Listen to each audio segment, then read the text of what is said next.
Our last 2 points. Point number 14, top management commitment and action.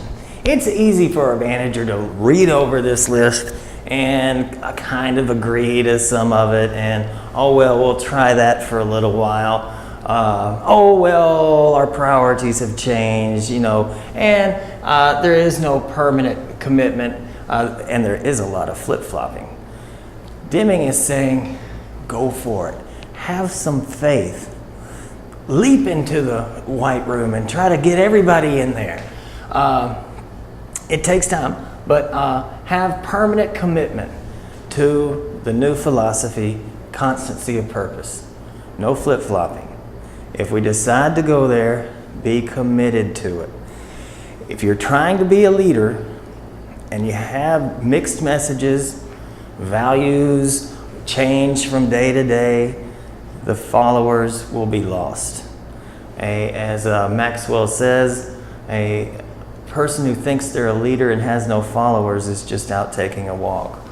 So we have to have a permanent commitment, and we have to note this: false starts. False starts.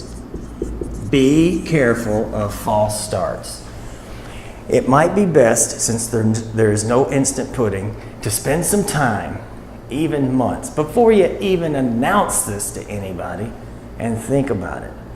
Catch yourself with false starts and making mistakes. Also, we make mistakes. We might think that we're moving into the white room, or but we make a bad decision and it screws everything up. It mixes everybody up. It takes a while for this to settle in. You might not realize it right now. Many of you are going, oh, he's been talking about the same thing. Well, yeah, it's all going, it's all connecting. And yes, it connects to the management concepts from other classes.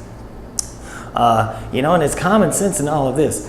Let me tell you, your first 6 months to a year of thinking about this, make a note to think about it a little bit each day. You'll have an idea. Oh, well, this would be a better way. There's problems there too. Or this would be, there's problems with that too. I would suggest keeping all of this to yourself before you go, with authority and say, well, you should do this because, oh boy, I shouldn't have said that. That probably wasn't a good idea. In fact, that idea might be worse than what we were going to do. So we have action is required, but I would let it sink in. There is no instant pudding. But when you get ready, when you think you kind of got it going on, you're in your white room and you can say, that's not the right thing to do. That's not their fault. The reason this is going on is because it's my fault. I'm in control of the system. I told them to do that, and that's why this occurred. I put pressure on them. That's why that person got hurt. They weren't being careless. I put them into a dangerous situation. The reason we have inconsistency here, what is the root cause of the problem? And it's not the employees most of the time. Okay, so you have to really, really care about long-term profits. I think we can agree that that's difficult to do. It's difficult to do. It's easier just to try to get the quick profit, the short-term profit, and hope that nothing goes wrong in the future. I was driving, I was going to go do a job for somebody and drove past some fields. It was out in the country in Arkansas. And some fields it was a drought year, and some fields were just burned up. The plants were stunted. It looked like a total loss. And then I rounded the corner and saw a field that was lush and green, and I'm going, what happened? Well, it was the person, the farmer, who had dug the well, I guess, and had the irrigation. Now that's the person who invested knowing that there's going to be a drought some year, and that was the person that won. Even though they had to make the investment, they're looking at the long term. Over the course of the next 20 years, this system will create a more consistent crop. The people who went cheap lost everything. So you have to really, really care about long-term profits. How many of you, in a way, how many of you live in a wooden house? And when was the last time you sprayed the stilts for termites? Now who's going to cry when the stilts are all eaten up, like me? Commitment to the new philosophy and the constancy of purpose. It's difficult not to create your own problems. We have to think about it. First, we think about it, become committed to it, practice it on our own, and then go from there. Are the employees and the processes aligned to create customer satisfaction? Even if we take baby steps, plan, do, study, act, to just get the thing going on. Are the employees aligned? What have we done to create employees that aren't aligned? Where are our processes? What improvements can we make, even if it's baby steps? This is a good question. Are we in business to serve customers, or are the customers the ones who should be serving us? I look at the lines at the bank. Who's working for who? The customers. It's almost like the customers are the ones that are serving the business instead of the business serving the customers. Oh, I've heard all of the stories. Oh, the customers don't know how to use an ATM. Oh, they're stuck in their ways. What has happened? What has occurred in the past 10 years to reduce those lines at the bank? I can't tell. I can't see that anything's been done. Oh, well, they don't, we got to do something. It looks like the people are working at the bank, not the bank working for the people. Questionable food handling. Man, you look at that restaurant that has very little business and they cranked up all of this food and then nobody came, so they saved it for the next day, hoping that somebody would come in. A few people came in, they save it for the third day. What happens when everybody gets sick and they're not coming back? Long-term thinking or short-term thinking? That's not constancy of purpose. Maybe we should make smaller portions that somehow to just, be able to predict the demand. Call centers, we've already talked about that. The employees are put in a position to actually work against the customer and work against the company. Why are we all so damn stupid? While we're at it, what fool for a company would hire a call center to be their customer service point? The overcooked steak, you own a restaurant. Somebody wants their steak rare and you cook it, very well done. And they say, well, it's like eating a shoe. Are you willing to take back the steak? If you're not, you're confusing everybody. It's supposed to be constancy of purpose and commitment, not just whenever we feel like it.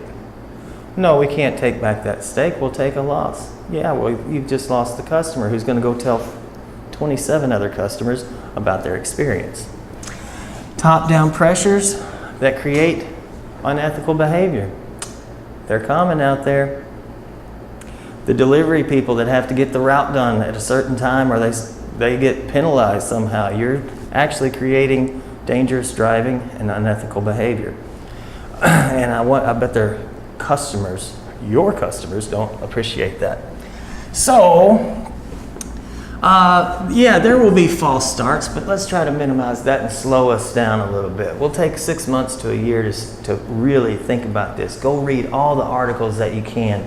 Collect them and reread them, maybe for a couple hours on Saturday morning. So we reduce false starts.